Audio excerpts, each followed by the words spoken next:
Everyone, and welcome to the Sprint 125 review. Filling in for Dennis presenting Sprint review today. UI will be covered by Harpreet. I'll cover providers. Joe V will talk about platform. Martin P on API, and Mike Shriver for QE. Over to Harpreet. Thanks, Adam. Hello, everyone. Total of 55 PRs merged across the UI repo. Out of that, there were 3 enhancements, 22 bug fixes, and so on. For enhancements, custom menu items added through settings did not have nice page titles, so a change was made to show menu items name in such cases. There was an issue fixed with tagging and manage policies buttons for some of the container entities when navigating to those through relationships. A refresh button was added to individual dashboard widget on dashboard, so a user can refresh its contents immediately. Previously, this was only allowed through schedule or by going to dashboard widgets accordion in Reports Explorer. For bug fixes, an issue was fixed in dialog runner to honor the validator type that is set for the field. There was an issue where if validator type value was edited by a method, that was not being honored.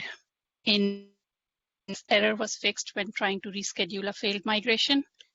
An issue was fixed on CAPNU collection settings screen to enable save, reset, cancel buttons after changes were made. An issue was fixed on compare screen in VM Explorer to render tree grid so the sections are displayed properly.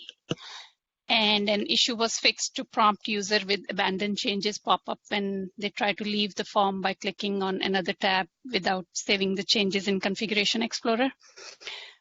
Default fallback URL was added to fix an issue with clicking on a section when user's role is allowed to see a section but does not have any items under it. A fix was made to populate LDAP users info after clicking button in VM provisioning form. And I have added a link to the rest of the bug fixes that were made during the sprint at the bottom of the slide. And that's all I have for the UI. Back to Adam. Thanks. So for providers, we added code owners across all the provider repositories and the providers' subdirectories in ManageIQ Core. So now, if you open a PR to any of the providers' code, you'll get an automatic reviewer added for whoever owns that area of code. And of course, if you want to help review, please add yourself to the list, make a PR to the code owners file. In Core, we removed the requires for the VMware Web Service gem from Core. There were a couple snapshot constants that were being imported from MIQ Vim VM, which really shouldn't have been in Core. One of them was just the EVM snapshot name, which should have been defined in the snapshot class anyway, and the other 2 were VMware specific. So what we did was we moved the VMware logic into the VMware repo, moved the EVM snapshot constant into Core, and then we could get rid of the require for the VMware Web Service gem. I also subclassed the resource pool. So before there was just that top level resource pool class, but there was some of the things that we wanted to do that were per provider. So we had to add a type column, add STI, and migrate all of the existing resource pools over to the proper subclasses. So that was done this sprint. We also removed the EMS ref object from a number of models. So there was a YAML serialized column for VMs, hosts, clusters, resource pools, basically any VMware inventory attribute. The purpose of this originally was to store the entire VMware managed object reference. Just the EMS ref and the ManageIQ model was not enough to fully reference a VMware object. So we stored the entire, essentially the entire serialized object to be able to reference that. The problem is, to be able to YAML load something, you need to have the classes defined, which meant we had to require the VMware Web Service gem in Core. Otherwise, loading those fields from the database would fail. So in keeping with trying to remove the VMware Web Service gem from Core completely, what we did was we changed this to have an EMS ref type column, which stores additional information about what type of object the EMS ref is. And we moved the Vim class name as a string into that column and completely got rid of the YAML column. So that was a nice cleanup there. We also added queue methods for all VM operations. So there were a couple of methods which had their own queue methods. Some of them just used a default one, but it was kind of all spread around. So added a common method to do queue and task operations. This also allowed us to add a queue name for any of these operations, which we're going to use in some changes. Also, raw check policy prevent was calling the raw method, and check policy prevent had to be run on the automate role. So that meant that all VM operations were essentially run on the automate role. So now we're calling queue from that so that we can run it on a different role if we want to. Keenan moved a lot of functionality out of the base metrics class into the metrics capture class.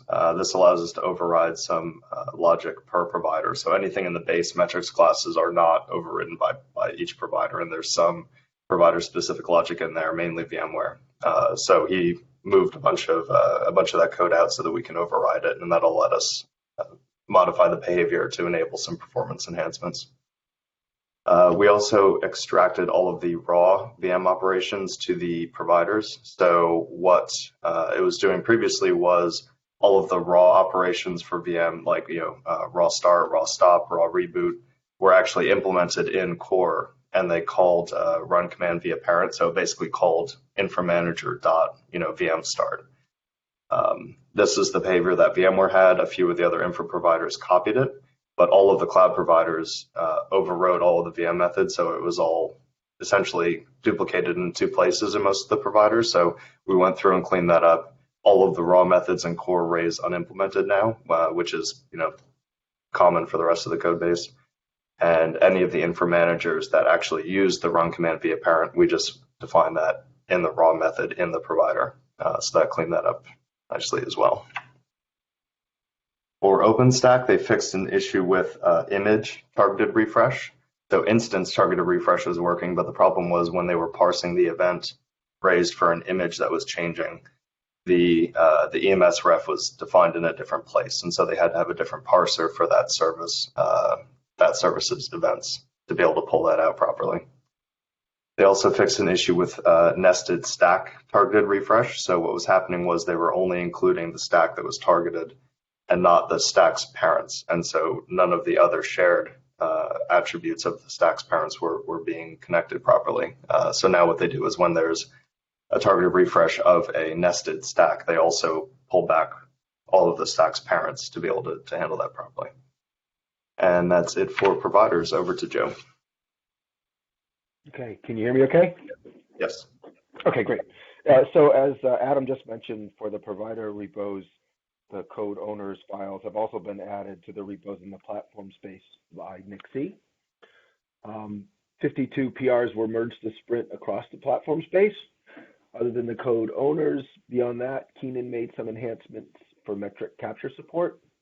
Alberto made an enhancement actually to allow authentication configuration for SAML using the Appliance Console CLI. Nixie contributed a few enhancements, a couple that will allow the orchestrator to run on either OpenShift or Kubernetes by using only objects supported by both.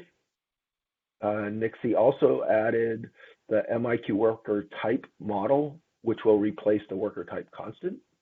He contributed a migration that will replace the server capabilities serialized column with a has vix disk lib column.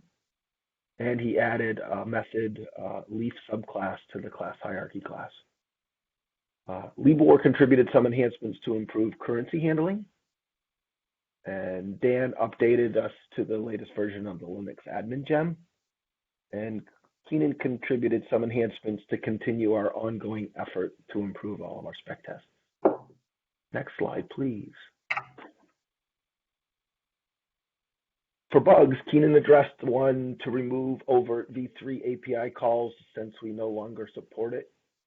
Nixie addressed a bug where metrics collector workers would start even if the role was not active.